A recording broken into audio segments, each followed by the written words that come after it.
আমানু তুবু ইলাল্লাহি তাওবাতান নাসুহা। আল্লাহ তাআলা জানাই দেন, হে ইমানদাররা, হে মুমিন মুসলমানেরা, তোমরা কি করো? আমি আল্লাহর দরবারে তাওবা করো, বেশি বেশি করে তাওবা করো। এমন তাওবা করো, তাওবায়ে নাসুহা। কি তাওবায়ে নাসুহা? প্রকৃত তাওবা। এমন ভাবে তাওবা করতে হবে যেন আমি এই অন্যায় আর এই অপরাধ ভবিষ্যতে যেন না করি। এর জন্য ক্ষমা চাইতে হবে ভালোভাবে, আর এই নিয়ত করতে হবে আমি এই গুনাহ আর এই পাপ আমি কি করব না, ভবিষ্যতে আর করব না। এই জন্য আল্লাহর নবী সাল্লাল্লাহু আলাইহি সাল্লাম বেশি বেশি ইস্তিগফারের কথা বলেছেন। নবীজি যিনি মাসুম হওয়া সত্ত্বেও, নিষ্পাপ হওয়া সত্ত্বেও তিনি কি করেছেন? অধিক পরিমাণে ইস্তিগফার পাঠ করেছেন। আমি কাজ করতেছি, আমি রিক্সা চালাইতেছি, আমার হাত চলতেছে, চালানো অবস্থায় আমি কি করব? জিকির করব, আল্লাহর প্রতি কি করব? ইস্তিগফার পাঠ করব। কেননা ইস্তিগফারের দ্বারা, আল্লাহ তাআলার জিকিরের দ্বারা কি হবে? অন্তর নরম হবে এবং ইবাদতের মধ্যে লাজ্জত স্বাদ আসবে। হযরত আবু হুরায়রা রাদিয়াল্লাহু তাআলা আনহু একবার গাছ লাগাইতেছেন। কি লাগাইতেছেন? গাছ। তখন আল্লাহর নবী সাল্লাল্লাহু আলাইহি ওয়াসাল্লাম প্রতিমধ্যে ওই দিক দিয়ে গমন করলেন। গমন করা অবস্থায় ডাক দিলেন, হে আবু হুরায়রা, তুমি কি করতেছো? আবু হুরায়রা নবীকে বললেন, ওগো নবীজি, আমি গাছ রোপণ করতেছি। তখন নবীজি ডাক দিয়ে বললেন, হে আবু হুরায়রা, তুমি তো দুনিয়ার জমিনে গাছ রোপণ করতেছো, আমি তোমাকে এমন কোনো আমল শিখাই দিব কিনা যেই আমলের দ্বারা, যেই কাজের দ্বারা এর চেয়ে হাজার হাজার লক্ষ লক্ষ কোটি গুণ বড় সওয়াব এবং গাছ তোমার জন্য রোপণ হয়ে যাবে। তখন আল্লাহর নবীকে জিজ্ঞাসা করলেন, আবু হুরায়রা রাদিয়াল্লাহু তাআলা আনহু বললেন, ওগো আল্লাহর নবী, সেই আমলটা আর সেই কাজটা কি? তখন আল্লাহর নবী বলে দিলেন, বলো সুবহানাল্লাহ ওয়ালহামদুলিল্লাহ লা ইলাহা ইল্লাল্লাহ, সুবহানাল্লাহ ওয়ালহামদুলিল্লাহ লা ইলাহা ইল্লাল্লাহ। আল্লাহর নবী আবু হুরায়রা রাদিয়াল্লাহু তাআলা আনহুকে এই তিনটি বাক্য বলার পর আরো একটি বাক্য বললেন, আল্লাহু আকবার। এই চারটি বাক্য শিখানোর পর, বলার পর আল্লাহর নবীর সাহাবীকে আল্লাহর নবী বলতে লাগলেন, তোমাকে যেই চারটা জিকিরের কথা বলেছি, যেই আমলের কথা বলেছি, এই চারটা বাক্য বলার সাথে সাথে তোমার জন্য জান্নাতের মধ্যে চারটি গাছ রোপণ হয়ে গেছে। দুনিয়ার তুলনায় অনেক বড় গাছ। ওই গাছের বর্ণনা দিতে গিয়ে হাদিসের মধ্যে আসছে যে জান্নাতের মধ্যে আমি আপনি জিকিরের কারণে, ইস্তিগফারের কারণে যে গাছ রোপণ হয়, এই গাছটা কত বড়? হাদিসের মধ্যে আসছে, দ্রুতগামী ঘোড়া যদি 500 বছর পর্যন্ত এই গাছের চতুর্দিকে রাউন্ড দিতে থাকে, তারপরেও শেষ হবে না। আলহামদুলিল্লাহি ওয়া কাফা وسلام على عباده الذين اصطفى أما بعد فأعوذ بالله من الشيطان الرجيم. بسم الله الرحمن الرحيم.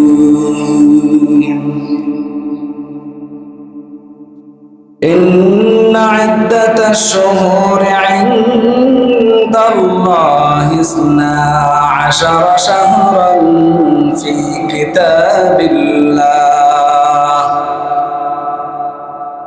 يوم خلق السماوات والأرض منها 4 حرم إلى آخر الآية أو كما قال عليه الصلاة والسلام. إذا دخل رجب اللهم بارك لنا في رجب وشعبان وبلغنا رمضان إن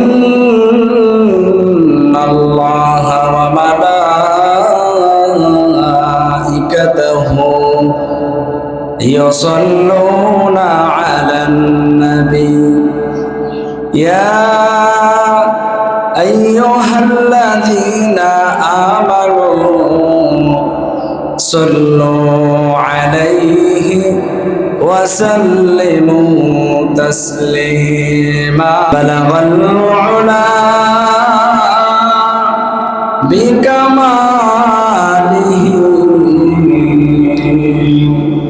كشف الدجى بجماله حسنت جميع خصاله صلوا عليه وآله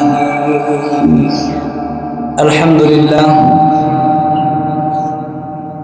আল্লাহ সুবহানাহু ওয়া তাআলার দরবারে লক্ষ কোটি শুকর ও সুজুদ যেই মহান রব্বুল ইজ্জত আমাদেরকে যাচাই করে বাছাই করে আজকে পবিত্র জুমার দিন জুমার নামাজ আদায়ের উদ্দেশ্যে জামিয়া মসজিদে আসার মতো বসার মতো কিছু কথা বলার মতো শোনার মতো তৌফিক দিয়েছে। সকলে বলে আলহামদুলিল্লাহ। সর্বোপরি আল্লাহ পাকের শুকর যে আল্লাহ সুবহানাহু ওয়া তাআলা আমাদেরকে এই পর্যন্ত হায়াত দিয়েছেন। আমাদের হায়াত আছে বিদায় আমরা দুনিয়াতে চলতে পারি, ফিরতে পারি, খেলাধুলা করতে পারি। তো আল্লাহ তাআলা এই যে নির্ধারিত মাসগুলো রেখেছেন, ইতিপূর্বেও আমি বলেছিলাম যে পৃথিবীর শুরু লগ্ন থেকে আল্লাহ তাআলার নির্ধারিত মাস 12টি রয়েছে। কয়টি মাস? 12টি মাস। তো আমরা সাধারণত হিসাবগুলো রাখি ইংরেজি মাসের, কিন্তু আমরা মুসলিম হিসাবে, মুসলমানের সন্তান হিসাবে আমাদের সবচেয়ে বেশি দরকার হলো আরবি মাসের হিসাব রাখা।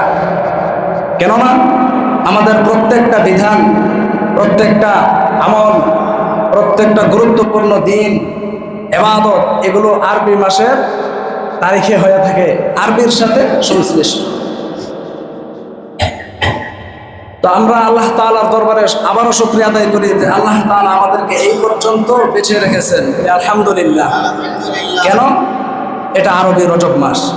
কি মাস? আজকে রজবের 3য় জুমা। আল্লাহর হাবিব সাল্লাল্লাহু আলাইহি সাল্লাম দুনিয়াতে আগমন করার পর কখনোই আল্লাহ তাআলার কাছে হায়াত চান নাই। কি চান নাই? হায়াত চান নাই যে আল্লাহ আমাকে আরো কিছুদিন থাকার জন্য অনুমতি দিন বা থাকার সুযোগ করে দিন। কিন্তু যখনই এই 12 মাসের মধ্য থেকে রজব মাস এসে পড়েছে, তখনই আল্লাহর কাছে দোয়া করছে। দোয়াটা আমরা সবাই জানি যে আল্লাহুম্মা বারিক লানা ফি রজবা ওয়া শাবান ওয়া বাল্লিগনা রমাদান। যে নবীজি সমস্ত কুল কায়নাতের সরদার, নবীদের সরদার, উনি আল্লাহর কাছ থেকে চেয়ে নিয়েছেন যে আল্লাহ রজব মাস পর্যন্ত যেহেতু আমাকে হায়াত দিয়েছেন, তো বাদ বাকি আমাকে রমজান পর্যন্ত আমার হায়াত কি করে দেন? বৃদ্ধি করে দেন। এই দোয়ার মধ্যে 2টা জিনিস আল্লাহর কাছে চেয়েছেন। প্রথমটা হলো যে আল্লাহুম্মা বারিক লানা ফি রজবা ওয়া শাবান। যেই রজবের পরে কি? শাবান, এরপরে রমাদান। এই রমাদানের আগে কি? যে রজব, শাবান, এই 2 মাসে কি করেন? আমাকে বরকত দেন। কি দেন? আমার হায়াতের মধ্যে বরকত দেন, আমলের মধ্যে বরকত দেন, ইবাদতের মধ্যে বরকত দেন। কি চাইছেন? বরকত, আমল, ইবাদত, হায়াত, সব কিছুর মধ্যে কি চাইছে? বরকত চাইছে। আল্লাহ তাআলার হাবিব কি চাইছেন? বরকত। তো আমাদেরও কি চাইতে হবে? আল্লাহর কাছে চাইতে হবে, এই আবদার করতে হবে। কেননা নবীজি এই মাস আসলে সকাল সন্ধ্যা দিবা নিশি সদা সর্বদাই কি করতেন? আল্লাহর কাছে এই দোয়াটা করতেন যে হে আল্লাহ, আমাকে কি করেন? বরকত দিন, আমার হায়াতের মধ্যে বরকত দিন, আমলের মধ্যে বরকত দিন, আমার রিজিকের মধ্যে বরকত দিন। তো আমরা এই রজব মাস পেয়ে খুশি না বেজার? খুশি, অবশ্যই খুশি। কেননা সামনে আমাদের রমজান মাস আসতেছে। তো রমাদান এই 12 মাসের মধ্য থেকে আমরা সবাই জানি কি ফজিলতপূর্ণ মাস, বরকতের মাস। এই রমাদান মাস এতটাই গুরুত্বপূর্ণ আর এত ফজিলতপূর্ণ যে রমাদান আসার জন্য, পাওয়ার জন্য আমরা কি করতে হবে? আল্লাহর কাছে দোয়া চাইতে হবে। কেননা এটা অফারের মাস। কি মাস? অফারের মাস। তো রজব মাস, এই মাসের মধ্যে আমরা কি করব? আমাদের করণীয় কি? এই মাসে খুব ফরজ ওয়াজিব এরকম নির্ধারিত কোনো আমল নাই, তবে স্পেশাল কিছু আমল আছে। এর মধ্যে কিছু আমি বলবো। এই রজব মাস আসছে, তো অনেক ফুকাহা কেরাম বলেছেন যে রজবের স্পেশাল কিছু আমল আছে। কি আমল? যে এই রজব মাস আসলে আমরা কি করব? বেশি বেশি ইস্তেগফার পাঠ করব। কি করব? বেশি বেশি ইস্তেগফার, তওবা করব। তওবা করতে তো কোনো গুনাহ নাই, কারণ আমরা কি গুনাহ ছাড়া কেউ আছি? আমরা সবাই গুনাহগার। কি তা আমরা যে গুনাহ করি, এই গুনাহ মোচনের জন্য কি করতে হবে? অবশ্যই অবশ্যই তওবা করতে হবে। যাত্তা ইব হাবিবুল্লাহ, যে তওবাকারী সে কি আল্লাহর বন্ধু। যে তওবা করে না, একটা মানুষ আপনার সাথে অন্যায় করেছে, কিন্তু অন্যায় করার পরে সে আপনি তার প্রতি কি রাগান্বিত, কিন্তু এই অন্যায়কারী ব্যক্তি যদি আপনার কাছে এসে ক্ষমা চায়, মাফ চায়, তখন আপনার মনটা কি হয়? নরম হয় না? আগের চেয়ে আরো কি হয়? তার সাথে মনে হয় যে আমাদের সম্পর্কটা আরো গভীর। এই জন্য ফুকাহা কেরাম বলেন যাত্তা ইব হাবিবুল্লাহ, যারা আল্লাহর কাছে কি করবে? তওবা করবে, তারা হলো আল্লাহর হাবিব, আল্লাহর বন্ধু। আমরা যে মুসলমান হিসেবে আমরা কিন্তু কেউ বেগুনাহ মাসুম নয়। মুসলমান হিসেবে আমরা দুনিয়াতে এসেছি, প্রত্যেক সূত্রে আমরা ইমানদার মুমিন মুসলমান, কিন্তু আমাদের প্রত্যেকের কি আছে? গুনাহ আছে। এই গুনাহের জন্য কি করতে হবে? বেশি বেশি তওবা ইস্তেগফার করতে হবে। আমরা যেই কোনো কাজে থাকি না কেন, যেই অবস্থায় থাকি না কেন, ইস্তেগফার করতেই হবে। আমি কাজের মধ্যে আছি, ব্যবসা বাণিজ্যের মধ্যে আছি, রিক্সা চালাইতেছে, ভ্যান চালাইতেছে, কিন্তু আমার মুখ তো আর বন্ধ নাই। আমি কাজ করতেছি হাতের দ্বারা, আমি হাঁটতেছি পায়ের দ্বারা, কিন্তু আমার মুখ কেন বন্ধ থাকবে? আল্লাহ তাআলা বলেন ইয়া আইয়ুহাল্লাযীনা আমানু তুবু ইলাল্লাহি তাওবাতান নাসুহা। আল্লাহ তাআলা জানাই দেন, হে ইমানদাররা, হে মুমিন মুসলমানেরা, তোমরা কি করো? আমি আল্লাহর দরবারে তাওবা করো, বেশি বেশি করে তাওবা করো। এমন তাওবা করো, তাওবা নাসুহা। কি তাওবা নাসুহা? প্রকৃত তাওবা। এমন ভাবে তাওবা করতে হবে যেন আমি এই অন্যায় আর এই অপরাধ ভবিষ্যতে যেন না করি। এর জন্য ক্ষমা চাইতে হবে ভালোভাবে, আর এই নিয়ত করতে হবে আমি এই গুনাহ আর এই পাপ আমি কি করব না, ভবিষ্যতে আর করব না। এই জন্য আল্লাহর নবী সাল্লাল্লাহু আলাইহি সাল্লাম বেশি বেশি ইস্তেগফারের কথা বলেছেন। নবীজি যিনি মাসুম হওয়া সত্ত্বেও, নিষ্পাপ হওয়া সত্ত্বেও তিনি কি করেছেন? অধিক পরিমাণে ইস্তেগফার পাঠ করেছেন। আমি কাজ করতেছি, আমি রিক্সা চালাইতেছি, আমার হাত চলতেছে, চালানো অবস্থায় আমি কি করব? জিকির করব, আল্লাহর প্রতি কি করব? ইস্তেগফার পাঠ করব। কেননা ইস্তেগফারের দ্বারা, আল্লাহ তাআলার জিকিরের দ্বারা কি হবে? অন্তর নরম হবে এবং ইবাদতের মধ্যে লাজ্জত স্বাদ আসবে। হযরত আবু হুরায়রা রাদিয়াল্লাহু তাআলা আনহু একবার গাছ লাগাইতেছেন। কি লাগাইতেছেন? গাছ। তখন আল্লাহর নবী সাল্লাল্লাহু আলাইহি ওয়াসাল্লাম প্রতিমধ্যে ওই দিক দিয়ে গমন করলেন। গমন করা অবস্থায় ডাক দিলেন, হে আবু হুরায়রা, তুমি কি করতেছো? আবু হুরায়রা নবীকে বললেন, ওগো নবীজি, আমি গাছ রোপণ করতেছি।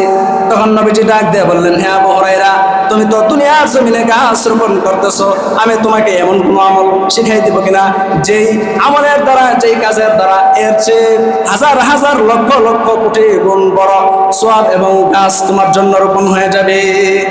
তখন আল্লাহ নবীকে জিজ্ঞাসা করলেন, আবু হুরায়রা রাদিয়াল্লাহু তাআলা আনহু বললেন, ওগো আল্লাহর নবী, সেই আমলটা, সেই কাজটা কি? তখন আল্লাহর নবী বলে দিলেন, বলো সুবহানাল্লাহ ওয়ালহামদুলিল্লাহ লা ইলাহা ইল্লাল্লাহ সুবহানাল্লাহ ওয়ালহামদুলিল্লাহ লা ইলাহা ইল্লাল্লাহ। আল্লাহর নবী আবু হুরায়রা রাদিয়াল্লাহু তাআলা আনহুকে এই তিনটি বাক্য বলার পর আরো একটি বাক্য বললেন আল্লাহু আকবার। এই চারটি বাক্য শিখানোর পর বলার পর আল্লাহর নবীর সাহাবীকে আল্লাহর নবী বলতে লাগলেন, তোমাকে যেই চারটা জিকিরের কথা বলেছি, যেই আমলের কথা বলেছি, এই চারটা বাক্য বলার সাথে সাথে তোমার জন্য জান্নাতের মধ্যে চারটি গাছ রোপণ হয়ে গেছে। দুনিয়ার তুলনায় অনেক বড় গাছ। ওই গাছের বর্ণনা দিতে গিয়ে হাদিসের মধ্যে আসছে যে জান্নাতের মধ্যে আমি আপনি জিকিরের কারণে, ইস্তেগফারের কারণে যে গাছ রোপণ হয়, এই গাছটা কত বড়। হাদিসের মধ্যে আসছে দ্রুতগামী ঘোড়া যদি 500 বছর পর্যন্ত এই গাছের চতুর্দিকে রাউন্ড দিতে থাকে, তারপরেও শেষ হবে না। এই জন্য আমরা কি করতে হবে? বেশি বেশি ইস্তেগফার পাঠ করতে হবে। গুনাহ হয়ে গেছে, সমস্যা নাই, নামাজ কাজা হয়ে গেছে, তাও হাল ছাড়া যাবে না। অন্যায় করে ফেলেছি, তারপর হাল ছাড়া যাবে না। সদা সর্বদাই কি করতে হবে? ইস্তেগফার পাঠ করতে হবে, আল্লাহর কাছে তাওবা করতে হবে। যদি কোনো ব্যক্তি ভালো কাজ থেকে ফিরে যায়, একবারে তার দিকে না ফিরে যায়, যদি ভালো কাজ একবারে ছেড়ে দেয়, যদি জিকির একবারে ছেড়ে দেয়, কোরআন একবারে ছেড়ে দেয়, এক পর্যায়ে তার মধ্যে এমন অনুভবই হবে না যে আমি অন্যায় করতেছি, তার কাছে অন্যায়টা অন্যায় মনে হবে না। গুনাহ করতেছে, ওই গুনাহটা তার মধ্যে গুনাহ মনে হবে না, তার কাছে গুনাহটাই মনে হবে ভালো আর আনন্দের। কারণ বেশি অন্যায় আর গুনাহ করতে থাকলে কলবের মধ্যে কি হয়? কালো দাগ পড়ে যায়। আর ওই কালো দাগ পড়ার কারণে তার মধ্যে ইবাদতের, জিকিরের, কোরআনের আজমত, মুহাব্বত, জিকির, আল্লাহর স্মরণ, রাসূলের মুহাব্বত, এগুলো আর কি থাকে না। তো যেটা বলতেছিলাম, এই রজব মাসের 5টা আমল গুরুত্বপূর্ণ, মানে এগুলো নফল, কিন্তু করার কারণে কি হয়? যেহেতু এই রজব মাস রমাদানের বার্তাবাহক, কি রমাদানের সুসংবাদদাতা, সেই হিসাবে কি করতে হবে? 2 নম্বর, নফল ইবাদত বেশি বেশি করতে হবে। নফল ইবাদত, নফল রোজা, কি নফল রোজা মাঝে মাঝে রাখতে হবে। আমরা যে আশিকে রাসূল দাবি করি, আশিকে রাসূল নবীজি প্রতি সোমবার, প্রতি বৃহস্পতিবার কি করতেন? রোজা রাখতেন। আরবি মাসের 13, 14, 15 তারিখ কি করতেন? রোজা রাখতেন। তো নবীজির ভালোবাসা আর মুহাব্বত কি এর মাধ্যমে? মুখে স্বীকার করলে হবে না, মুখে স্বীকার করতে হবে, অন্তরের দ্বারা মানতে হবে, এবং অঙ্গ প্রত্যঙ্গের দ্বারা কি করতে হবে? ইত্তেবা, অনুসরণ, আমল করতে হবে। তো বেশি বেশি নফল নামাজ পড়া, কি করা? নফল নামাজ পড়া, নফল রোজা রাখা, ওইটা গেল। বেশি বেশি ইস্তেগফার, নফল নামাজ, নফল রোজা, ওইটা 3টা। 4 নম্বর হলো কোরআন তেলাওয়াত করা, কি করা? এই রজব মাস আসার সাথে সাথে কি করতে হবে? বেশি বেশি করে কোরআন তেলাওয়াত করতে হবে। কারণ এখন থেকেই যদি কোরআন তেলাওয়াতের অভ্যাস করতে থাকি, তাহলে রমাদান মাস আসলে আমরা বেশি করে ইবাদত করতে পারবো, তেলাওয়াত করতে পারবো। এখন যদি অভ্যাস করি, তাহলে আস্তে আস্তে কি হবে? আস্তে আস্তে আমাদের ইবাদতের পরিমাণ বাড়তে থাকবে। এত দামি কোরআন, এই কোরআনের উপরে কোনো কিতাব আছে? এই কোরআনকে আমরা কি করি? অবহেলা করি, কোরআনকে ছুঁয়েও ধরি না।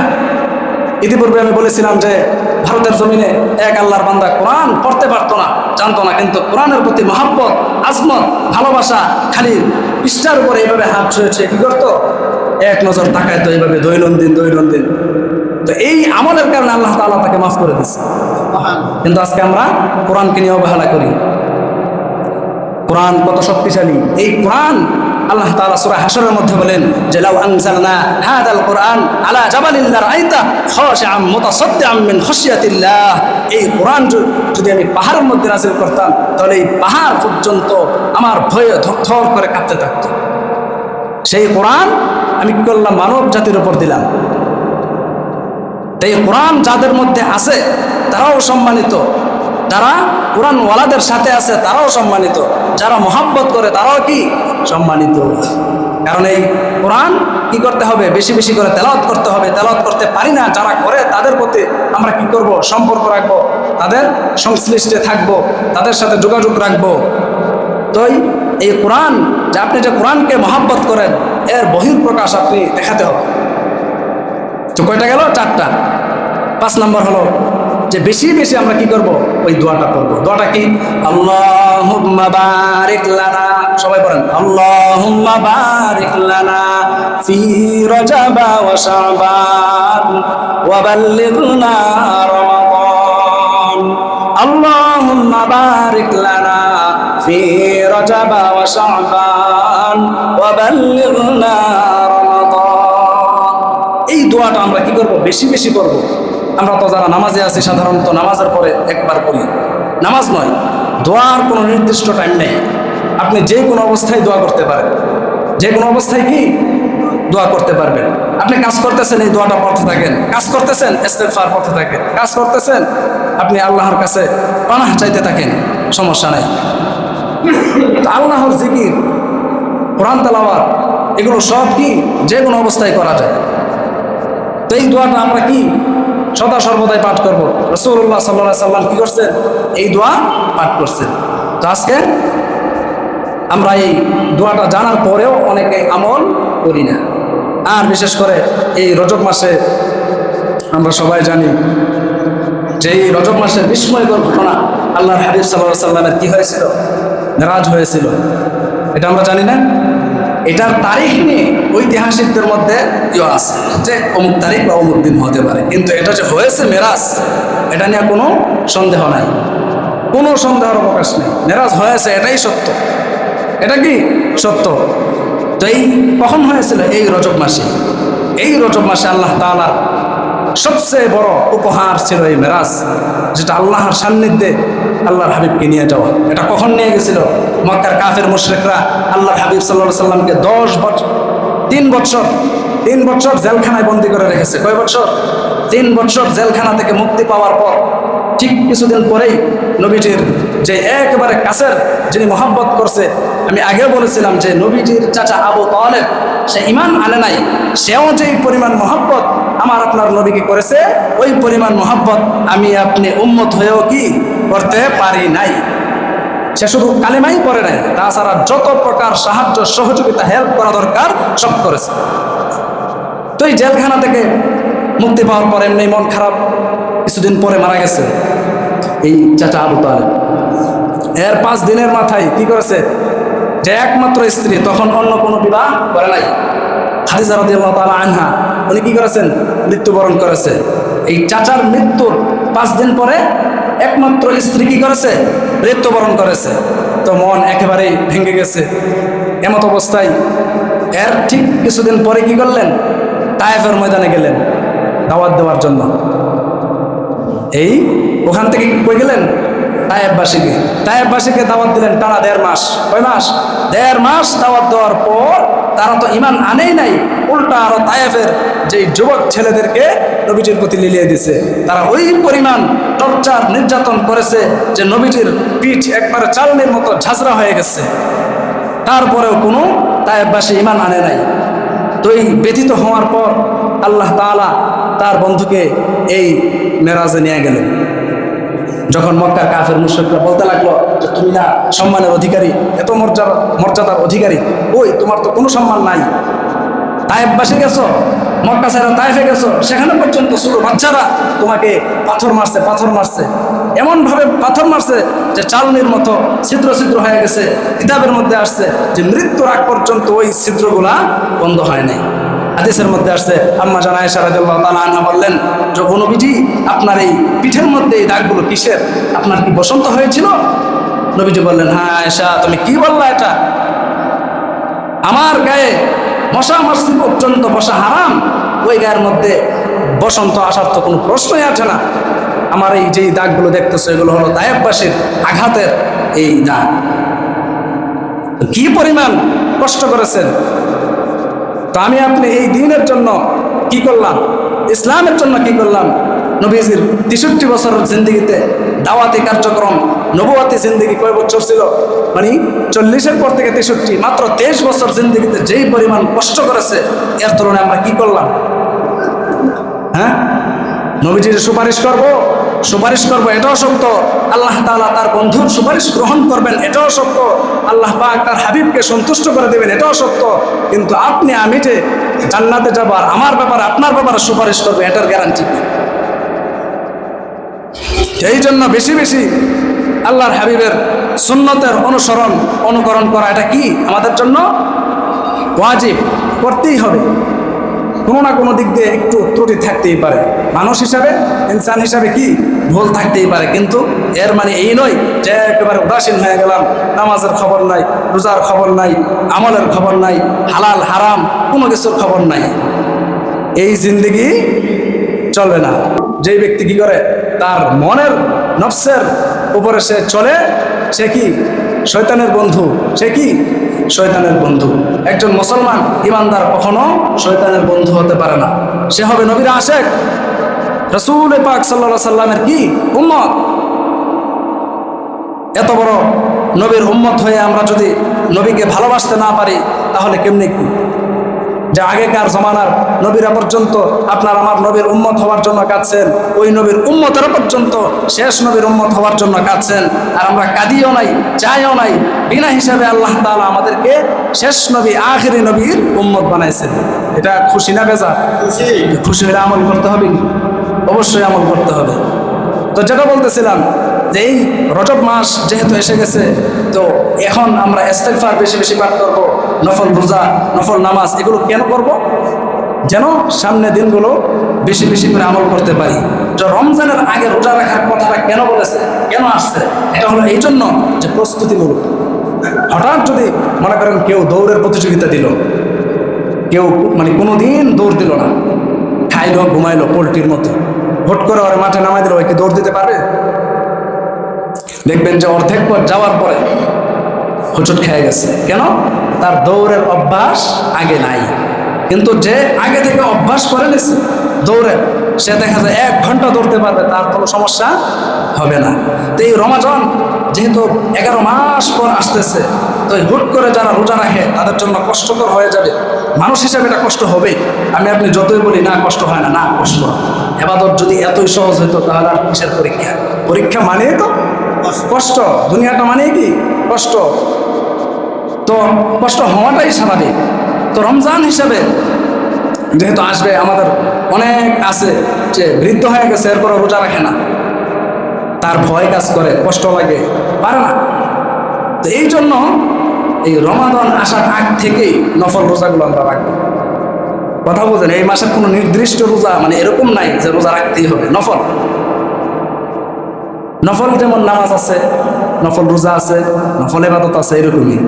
তো এখন থেকে আমরা সোমবার, বৃহস্পতিবার রোজা রাখবো। আর ইস্তেগফার তো আছে, সদা সর্বদাই ইস্তেগফার পাঠ করবো।